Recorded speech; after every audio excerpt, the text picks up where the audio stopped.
Hey guys, welcome to MSV channel. நான் உங்கள் விஸ்வநாதன். நம்ம இன்னைக்கு பார்க்க போகிறது என்னென்னா, நீங்கள் தம்ப்லைனில் பார்த்துட்டு தான் வந்திருப்பீங்க. கடினமாக உழைக்காதே, ஏழையாக தான் மாறிவிடுவாய் அப்படின்ற ஒரு உண்மையான விஷயத்தை நம்ம அங்கே போட்டிருக்கோம். அது ஏன் அப்படின்றத இந்த வீடியோவில் நம்ம விளக்கமாக சொல்ல போகிறோம். அதற்கு நம்ம ஏழையாக இருக்கக்கூடாது அப்படின்ற பட்சத்தில் நம்ம என்ன செய்யணும் அப்படின்றதையும் இதே வீடியோவிலே நம்ம சொல்ல போகிறோம். வீடியோவை ஸ்கிப் பண்ணாமல் பாருங்கள். நீங்கள் இன்னும் நம்முடைய எம்எஸ்வி சேனலை சப்ஸ்கிரைப் பண்ணலைன்னா மறக்காமல் சப்ஸ்கிரைப் பண்ணிக்கோங்க. அப்படியே கூட இருக்க பெல் பட்டனையும் ப்ரெஸ் பண்ணிக்கோங்க. அப்போ தான் நம்ம சேனலில் போடக்கூடிய வீடியோவுக்கான நோட்டிஃபிகேஷன் உங்களுக்கு வந்து சேரும். இந்த வீடியோ பற்றின கருத்துக்கள் அனைத்தும் கண்டிப்பாக நான் படித்து பார்ப்பேன். நான் உங்களுடைய கருத்துக்கள் நெக்ஸ்ட் வீடியோ நான் பண்ணுறதுக்கு அதில் ஒரு சில மாற்றங்களை கொண்டு வரதுக்கு ரொம்ப உபயோகமாக இருக்கும். அதே சமயம் எனக்கு ரொம்ப மோட்டிவேஷனலாகவும் இருக்கும். உங்களுடைய கருத்துக்களை இந்த இடத்துல சொல்லிட்டு போயிடுங்க. அப்படி இல்லைன்ற பட்சத்தில் நீங்கள் நம்மளுடைய எம்எஸ்வி சேனலுடைய எம்எஸ்வி அப்படின்னு போட்டாலே போதும்.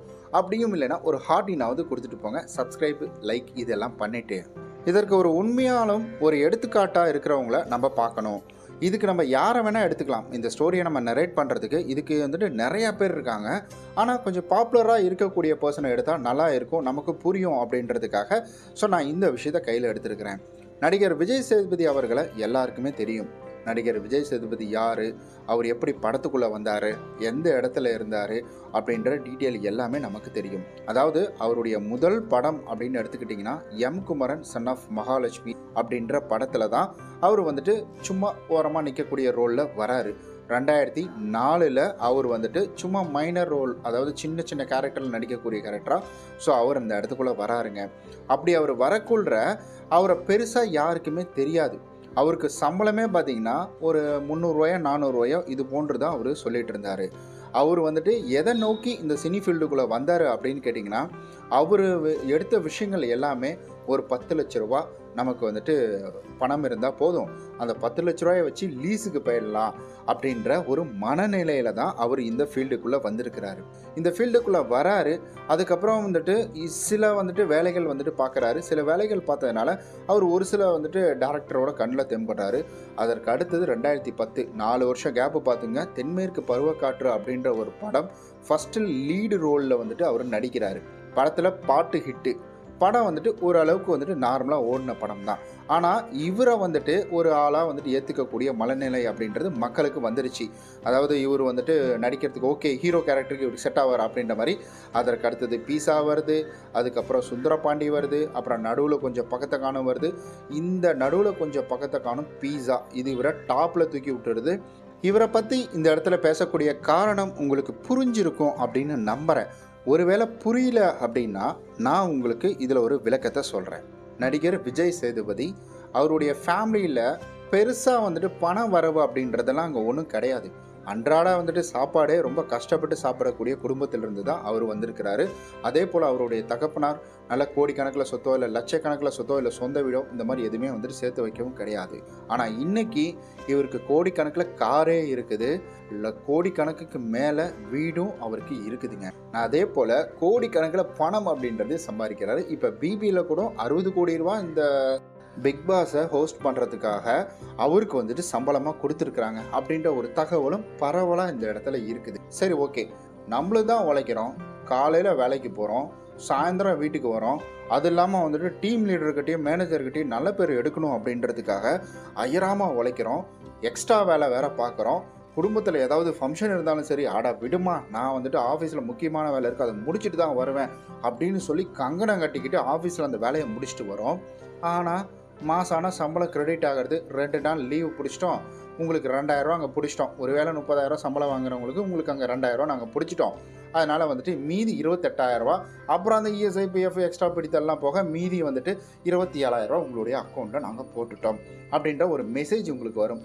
இதை பார்க்கக்குள்ள ஒரு திருப்தி கிடைக்கும். ஆனால் இந்த பணத்தை நீங்கள் அப்படியே ஒரு 1ஆம் தேதி உங்களுடைய அக்கௌண்ட்டில் கிரெடிட் ஆகுதுன்னா இந்த பணம் உங்களுடைய தேவைக்கும் உங்களுடைய செலவுக்கும் எந்த அளவுக்கு பத்துது அப்படின்றத பாருங்கள். இப்போ நடிகர்களும் இருக்கிறாங்க. நடிகர்கள் என்ன செய்கிறாங்க, அதுவும் வேலை தான், கஷ்டமான வேலை தான், நான் இல்லைன்னா சொல்லலை.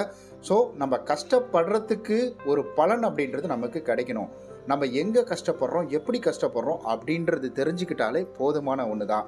நம்ம வந்துட்டு சும்மா ஒரு செக்கு மாடு மாதிரி ஒரே இடத்த சுற்றி வர்றதுக்கும் நம்ம இங்கேருந்து வந்துட்டு உலகத்தையே சுற்றி வர்றதுக்கும் நிறைய வித்தியாசங்கள் அப்படின்றது இருக்குது.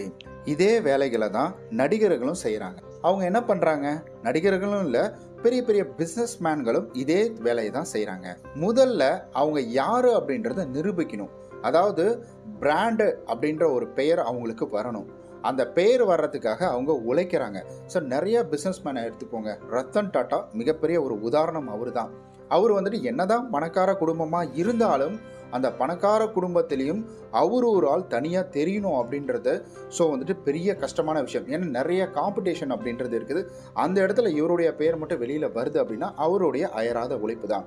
இங்கே எவ்வளவோ கோடிக்கணக்கான வந்துட்டு பணம் வச்சிருக்கிற குடும்பத்தில் இருக்கிறவங்க சினிமாவுக்கு வந்து ஒன்றுமே இல்லாமல் போனதையும் பார்த்துருக்குறோம். பெரிய பெரிய டேரக்டரோட வந்துட்டு பசங்களும் சினிமாக்குள்ளே வந்து ஒன்றுமே இல்லாமல் தடமே தெரியாமல் இப்போ வந்துட்டு பயங்கரமாக பேட்டி கொடுத்துட்டு இருக்கிறதையும் நம்ம பார்த்துருக்கோம். அப்போல்லாம் பார்த்திங்கன்னா பயங்கர ஸ்டாராக இருந்தவங்க இப்போல்லாம் அவங்களாம் பெட்ரோல் பங்கில் வேலை செய்கிறதையும் நம்ம பார்க்குறோம். ஸோ இந்த இடத்துல நம்ம யாரோடைய பிள்ளை அப்படின்றது இந்த இடத்துல முக்கியம் அப்படின்றது கிடையாது. அது ஜஸ்ட்டு வந்துட்டு ஒரு பிராண்ட், அவ்வளோதான். அந்த பிராண்டு உங்களுக்கு அப்படியே மாறுமா அப்படின்னு கேட்டிங்கன்னா கண்டிப்பாக மாறாது.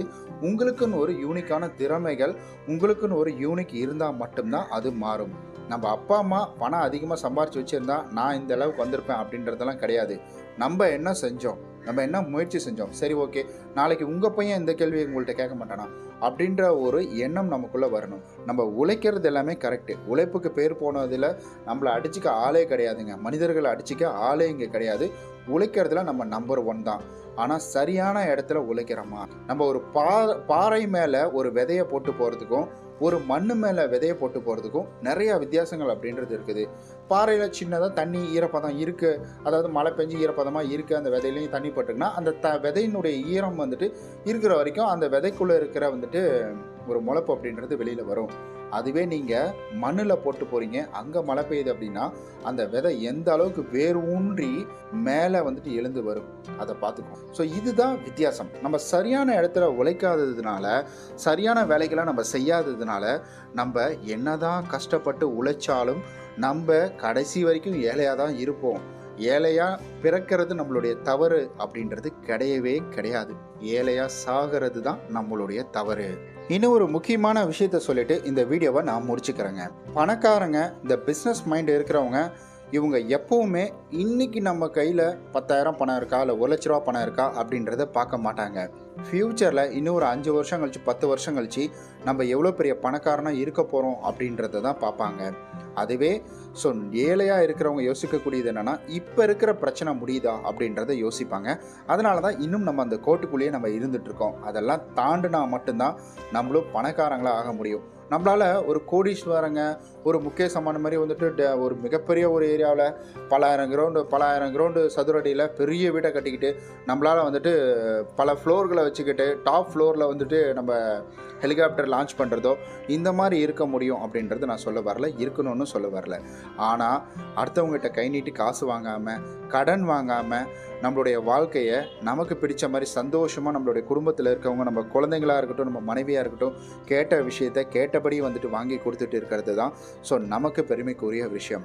நிறைய ஆடில் வரும், நிறைய ஃபன்னி வீடியோஸ் எல்லாம் வரும். அதாவது மனைவி கேட்பாங்க, கணவன் வாங்கி தர முடியாத ஒரு நிலை வரும். அதெல்லாம் நிறைய பேர் ஸ்டேட்டஸ் வச்சுக்கிறாங்க. அதெல்லாம் பார்க்கக்கூட எனக்கு வருத்தமாக தான் இருக்கும். இன்னும் மக்களுக்கு புரியல, நம்ம வந்துட்டு நம்மளுடைய ஏழ்மையை, நம்மளுடைய இயலாமையை இங்கே கிண்டல் பண்ணுறாங்க அப்படின்றது தெரியல. ஏன்னா மனைவி கேட்டு நம்மளால் வாங்கி தர முடியல அப்படின்றது ஒரு குத்தி காட்டுற மாதிரி தானே. உன்னால் இதெல்லாம் வாங்கி தர முடியுமா அப்படின்னு சொல்கிறது ஒரு குத்தி காட்டல் தானே. அது மாதிரி தான் இப்போ இருக்கக்கூடிய சூழ்நிலை அப்படின்றது அமைஞ்சிருக்கு. நமக்கு தெரியாமல் நம்மளை நிறைய பேர் அடிமைப்படுத்திகிட்டு இருக்கிறாங்க. அதிலிருந்து வெளியில் வரணும். இந்த வீடியோ கண்டிப்பாக உங்களுக்கு ஒரு மோட்டிவேஷனல் அப்படின்றது கொடுத்துருக்குன்னு நம்புகிறேன். ஸோ இந்த வீடியோ உங்களுக்கு எந்த அளவுக்கு பிடிச்சிருக்கோ உங்களுடைய கருத்துக்களை கமெண்டில் சொல்லிடுங்க. உங்களால் பெரிதாக டைப் பண்ண முடியல அப்படின்னா நம்மளுடைய சேனலுடைய நேமை மட்டும் MSV அப்படின்றது அங்கே சொல்லிட்டு போயிடுங்க. அப்படியும் இல்லைன்னா ஹார்ட்டின் எமோஜி வந்துட்டு உங்களுக்கு என்ன எமோஜி ரியாக்ட் பண்ணுமோ அதை கீழே கொடுத்துருங்க. நம்ம நாளைக்கு இது போல் ரொம்ப சூப்பரான வீடியோவில் சந்திக்கலாம்.